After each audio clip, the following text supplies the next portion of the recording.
Une rencontre professionnelle s'est tenue aujourd'hui à Alger entre les représentants de l'Agence nationale des exportateurs algériens et le ministre du Commerce Berti Belhaïb. Le bilan de la balance entre importation et exportation était au menu. À ce propos, le ministre a déclaré que les produits dont le coût d'importation excède les 8 milliards de dinars seront soumis au régime des licences, dont la liste risque du coup d'augmenter au courant de la semaine prochaine. Déjà, il y a une diminution des importations, du coût des importations par rapport à 2014. Avant la fin de cette semaine, vraisemblablement, nous allons publier la liste de l'ensemble des produits qui seront soumis au système des licences durant cette année.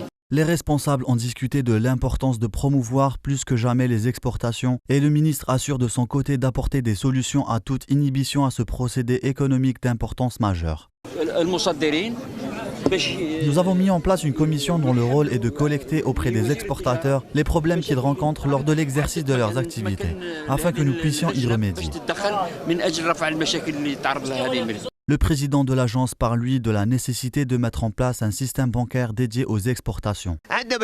Nous avons des problèmes au niveau du système bancaire, plus précisément le conseil d'abonnés du crédit. Si on veut mettre en place un comptoir dans la région Afrique par exemple, on nous demande une autorisation auprès de la Banque d'Algérie, alors que c'est nullement notre volonté, cela nous handicape.